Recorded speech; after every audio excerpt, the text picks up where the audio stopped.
Look at your hand, right now, hold it up in front of your face and look at it. You feel like you're seeing it as it is, in this instant, but you're not, and the gap is not a trick of philosophy. It's a measurable delay built into the machinery of being alive.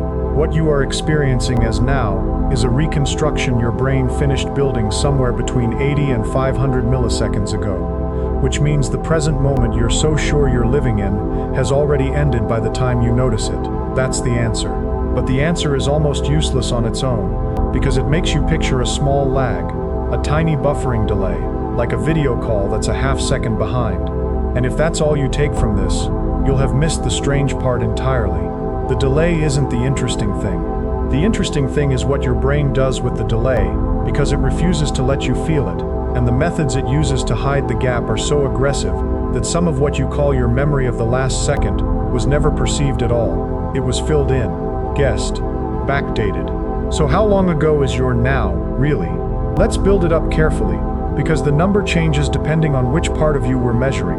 Light from your hand reaches your retina in effectively no time. Light is fast, and the distance is nothing. But the retina is not a camera. The retina is a small piece of brain that got pushed out to the front of the skull during development, and it does real computation before anything leaves the eye. Phototransduction, the chemical cascade that turns a photon into a nerve signal, takes time. A molecule called rhodopsin has to physically change shape, trigger a chain of enzymes, and shift the voltage across a cell. That alone costs you somewhere between 10 and 40 milliseconds before a single message has left your eyeball. Then the signal has to travel. And here is the first place the body betrays the illusion of instant experience. Your nerves are not wires. Electricity in a copper wire moves at nearly the speed of light. The signal in your optic nerve crawls by comparison. The fastest myelinated nerves in your body carry information at around 120 meters per second, which sounds quick until you realize that's the speed of a fast car, not the speed of light. Touch a hot stove and the message from your fingertip has to physically race up your arm at roughly highway speed. Your body runs on traffic, not on light. Why does this matter for consciousness? Because different signals arrive at different times, and your brain has to decide what happened together. Here's the problem that should genuinely unsettle you. When you touch your nose and your toe at exactly the same moment, the two signals have wildly different distances to travel, a few centimeters versus more than 1.5 meters. The toe signal arrives at your brain measurably later, and yet you feel them as simultaneous.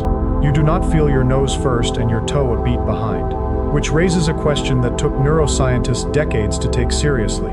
If the signals arrive at different times, who is waiting for them, and where? The answer appears to be that your brain holds a window open. It waits. There is strong evidence for a kind of buffering period, often estimated in the range of 80 to 120 milliseconds, during which your brain collects incoming signals and then assembles them into a single moment after the fact. The philosopher and cognitive scientist Daniel Dennett called this the problem of when exactly experience happens, and argued there may be no single instant you can point to. There is no screen inside your head where the finished movie plays. There is only the assembly process, and the assembly is what you are. Think of it like a live television broadcast that isn't actually live. A network airing a live event usually runs on a delay of several seconds, long enough to catch a problem before it goes out. The audience at home feels they're watching reality as it unfolds. They are watching an edited, slightly delayed, quality-controlled version, and they cannot tell, because everything inside the broadcast is delayed by the same amount. Consistency is what sells the illusion. Your brain runs the same trick, except its delay isn't there to catch profanity. It's there to solve a genuinely hard engineering problem: how to make a single coherent present out of signals that arrive at a dozen different speeds. And it goes further than waiting. Sometimes your brain edits the past to fit what happens next. Consider the phenomenon called backward masking. Flash an image for a few milliseconds, then immediately flash a second image over the same spot, and you will never consciously see the first one. The second stimulus, which arrived later in time, reached back and erased an experience you would otherwise have had. Let that sit for a second. Something that happened after an event changed whether you consciously perceived that event at all. The arrow of your experience is not as one-directional as it feels. If you've ever heard a sound, and a fraction of a second later felt certain you'd heard it just now, in perfect step with what you saw. You felt this system working and never had a name for it. Your brain retimes events constantly. In the sound and light lab experiments, when a flash and a beep are separated by up to around 100 milliseconds, people routinely report them as happening together. The brain assumes that a flash and a beep close in time probably share a cause, so it staples them into one event. It is not recording reality. It is proposing the most likely story and serving you that story as if it were the raw feed. There's an even stranger case, and it has a name and a date attached. In 1979, the physiologist Benjamin Libet ran a series of experiments at the University of California, San Francisco, that produced a result people still argue about today. Libet found that when he stimulated the sensory cortex directly, it took up to half a second of continuous activity before a person reported feeling anything at all. Half a second. And yet, this is the part that broke people's intuitions. The subjects felt the sensation as though it had happened at the moment the stimulus began, not half a second later when their awareness actually caught up. Libet called it subjective backdating. Your brain timestamps the experience with an earlier time than the one when you actually became aware of it. It forges the receipt. I want to be careful here, because Libet's work has been challenged for decades, and I'd rather be straight with you than hand you a clean story. The methods were invasive, the sample sizes were small, and some researchers argue the timing measurements themselves were unreliable. That asking someone to report the position of a moving dot to mark the instant of their own awareness introduces errors bigger than the effect being measured. Some neuroscientists think the backdating is real and profound. Others think it's partly an artifact of the way the questions were asked. The honest position is that the core finding, that awareness lags the physical event and gets repositioned in time, has held up across many later studies, even as the exact numbers stay contested. The direction is solid. The decimal places are a fight. So step back and ask the harder question. If your brain is running on a delay and editing the past and backdating your experiences, what exactly is the now that you feel yourself living in? Here's where the physics stops being about milliseconds and starts being about something deeper. Because the delay isn't a flaw your brain is failing to overcome. The delay is the price of prediction, and prediction is the whole game. Your brain is not primarily a device for perceiving the present. It's a device for predicting the immediate future, and this reframes everything. Think about catching a ball. If you actually relied on where the ball is when the light hits your eye, you'd always reach for where it was, not where it is, and you'd miss every time, because by the time the signal is processed, the ball has moved. So your brain doesn't show you the ball's real position, it shows you its predicted position, extrapolated forward to cancel out the delay. This is why the flash lag effect happens. Show a moving object and flash a stationary one right beside it at the exact same instant, and the moving one appears to be ahead. Your brain has fast-forwarded the moving object to compensate for its own lag, and the stationary flash exposes the edit. Read that again, because it changes what you thought you were looking at. The world you see is not delayed. Your brain has done the math to push the picture forward, to guess where everything will be by the time you can act on it, and to hand you that guess as the present. So your now is neither the past nor the present. It's a forecast.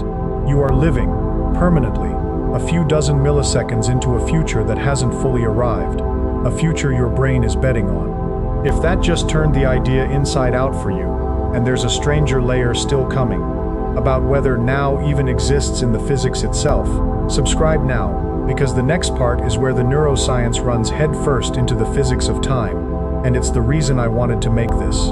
Let's go there. Everything I've described so far is about the brain lagging behind the world, but this assumes there's a crisp, universal now out there for your brain to lag behind. A single present moment ticking forward for the whole universe at once. And that assumption, the one thing that feels most obviously true about time, is the one physics stopped believing in more than a century ago. In 1905, Einstein's special relativity dismantled the idea of a universal present. Here's the plain version. No equations. Whether two events happen at the same time depends on how fast you're moving. Two events that are simultaneous for you are not simultaneous for someone moving relative to you. This isn't a limit of our measuring tools. It's built into the structure of space-time itself. There is no master clock. There is no cosmic now sweeping across the universe. Each observer carries their own slicing of time, and the slices don't line up. Picture space-time as a loaf of bread. Every event that has ever happened or will ever happen is already baked into the loaf. Past, present, future, all sitting there as a single solid block. Your experience of now is just one slice through that loaf. And here's what relativity proved. Someone moving differently than you slices the loaf at a different angle. Their now cuts through the block on a diagonal to yours. An event that's in your future can already be in someone else's present, depending only on how they're moving. This is the picture physicists call the block universe, and while it's not the only interpretation on the table, it's the one that falls most naturally out of the equations. Under it, the flow of time, the feeling that now is moving, isn't a feature of the universe, it's a feature of you. So put the two halves together, because this is where it lands. Physics says there is no objective, universal present moment out there in the world.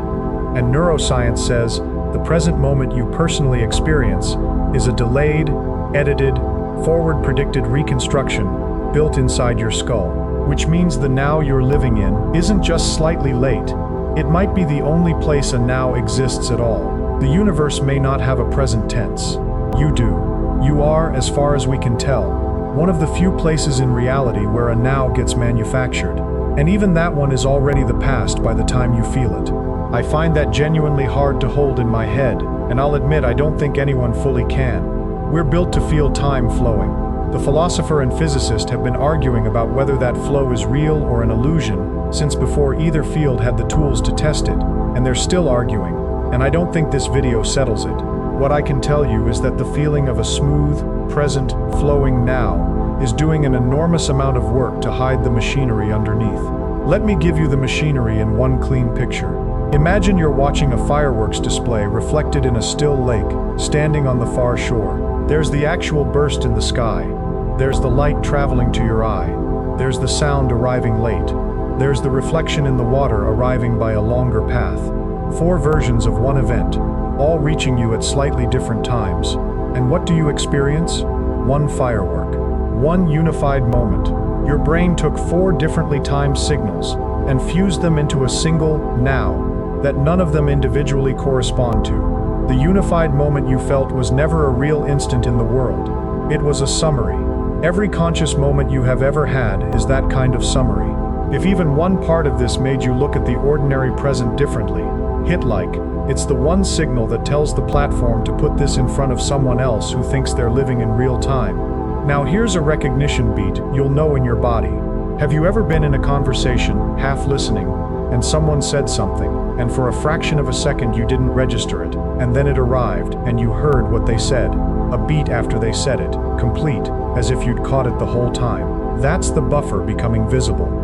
The words were held in an unconscious staging area for a few hundred milliseconds before your awareness assembled them, and when it did, it backdated them so it felt like you'd heard them all along. You caught your own brain in the act of editing. Most people feel that a few times a week and never once wonder what it reveals. There's a physical reason the staging area exists, and it comes back to the nerve speed problem we started with. Auditory signals reach the brain faster than visual ones. Sound processing has fewer steps than vision. So if your brain played each sense the instant it arrived, a person speaking to you would sound slightly ahead of their moving lips, like a badly dubbed film. Your brain fixes this by holding the faster signal and waiting for the slower one, then releasing them together. The delay isn't a bug it's stuck with, it's a synchronization buffer it built on purpose, and the size of that buffer is roughly the size of your present moment. How big is that window, concretely? The evidence points to a specious present. That's the actual old term for it, coined by the psychologist E.R. Clay and made famous by William James in 1890, lasting somewhere between 2 and 3 seconds. That's the stretch of time your brain treats as now, as a single graspable present, before it tips over into memory. Everything inside that window feels immediate. Everything outside it feels like the past. And that 2 to 3 second figure keeps showing up in strange places. In the length of a spoken line of poetry across unrelated languages. In the timing of an infant's exchanges with a parent. In how long a person will typically hold a handshake or a musical phrase before it feels complete. The present, it seems, has a duration. It is not a knife edge. It's a room you're standing in, a couple of seconds wide, but even that room is contested, and I don't want to oversell it. Some researchers think the 2 to 3 second window is a real and fundamental unit of brain timing. Others think it's a loose statistical tendency that's been dressed up as a law. Depending on who you ask, the specious present is either a hard feature of the nervous system or a soft pattern we've read too much into. The truth, as usual, sits somewhere in the uncomfortable middle, and I'd rather leave you in that middle honestly than pretend the field agrees.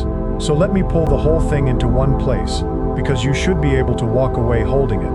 The light from your hand takes time to become a signal. The signal takes time to travel, at the speed of traffic, not light. Your brain then waits, holding a window open, so it can synchronize senses that arrive at different speeds.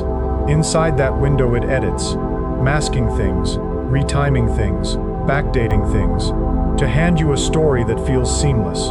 And then, to cancel out its own delay, it predicts forward, so the now you finally experience is a forecast of a present that, out in the physics of the world, may not objectively exist in the first place.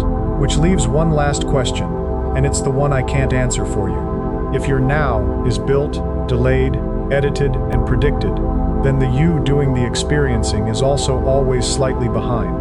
The self that feels like it's making decisions in real time is receiving a report about a moment that has already closed. So who, exactly, is living in the present? Not the version of you that feels present. That version is a narrator, describing something that already happened, in a voice so smooth and so immediate that you have spent your entire life believing it was live. Tell me in the comments, have you ever caught that half-second lag yourself? The moment where a sound or a sentence arrived late and then snapped into place? I want to know how many of you have felt the edit happening. And if you know someone who insists they see the world exactly as it is, right now, no filter, share this with them, gently. You have never once lived in the present. You've only ever remembered arriving there.